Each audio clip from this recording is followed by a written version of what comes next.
Chapter 5, Focus Passage, pages 66, 67, 68, and 69. The summer was coming to an end. The Jewish year was almost over.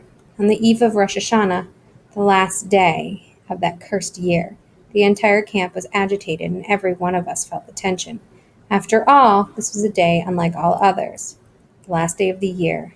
The word last had an odd ring to it. What if it really were the last day?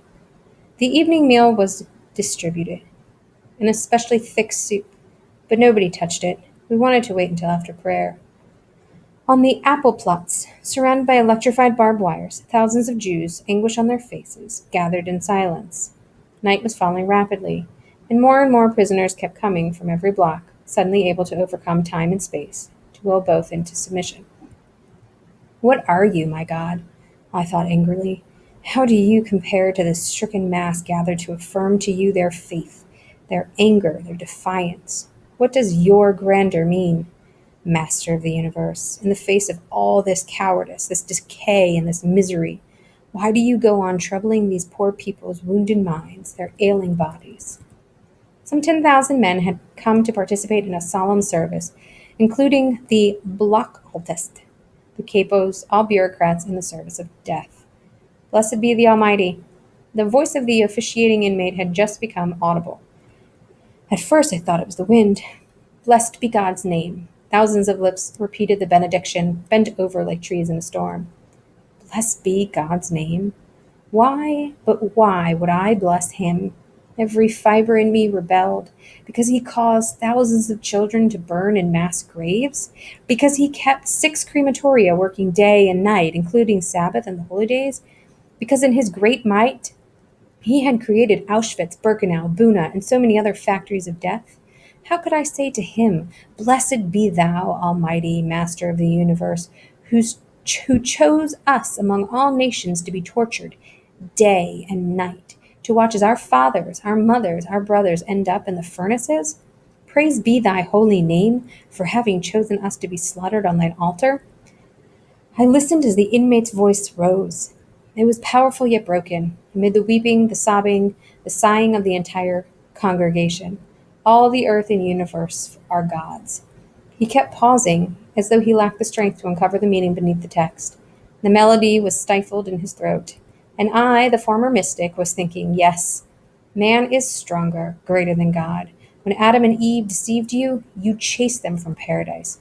When you were displeased by Noah's generation, you brought down the flood.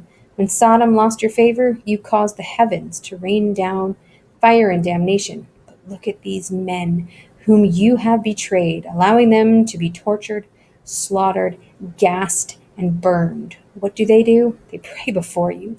They praise your name. All of creation bears witness to the greatest of God. In days gone by, Rosh Hashanah had dominated my life. I knew that my sins grieved the Almighty, and so I pleaded for forgiveness. In those days, I fully believed that the salvation of the world depended on every one of my deeds, on every one of my prayers. But now, I no longer pleaded for anything. I was no longer able to lament.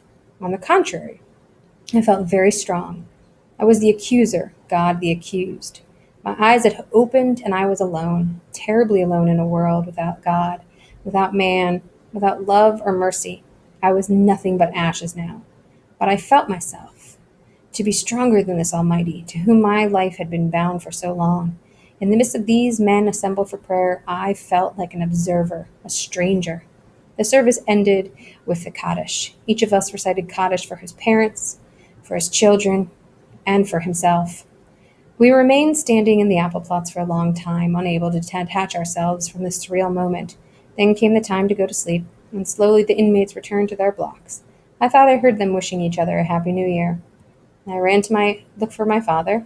At the same time, I was afraid of having to wish him a Happy New Year in which I no longer believed. He was leaning against the wall, bent shoulders sagged, as if under a heavy load. I went up to him, took his hand and kissed it. I felt a tear on my hand. Whose was it? Mine? His? I said nothing. Nor did he. Never before had we understood each other so clearly. The sound of the bell brought us back to reality. We had to go to bed. We came back from a very far away place. We came back from very far away. I looked up at my father's face, trying to glimpse a smile, or something like it on his stricken face, but there was nothing, not the shadow of an expression. Defeat. Yom Kippur, the Day of Atonement. Should we fast? The question was hotly debated. To fast could mean a more certain, more rapid death. In his place, we were always fasting. It was Yom Kippur year round. But there were those who said we should fast, precisely because it was dangerous to do so. We needed to show God that even here, locked in hell, we were capable of singing his praises. I did not fast. First of all, to please my father, who had forbidden me to do so. And then there was no longer any reason for me to fast. I no longer accepted God's silence. As I swallowed my ration of soup, I turned that act into a symbol of rebellion, of protest against him, and I nibbled on my crust of bread. Deep inside me, I felt a great void opening.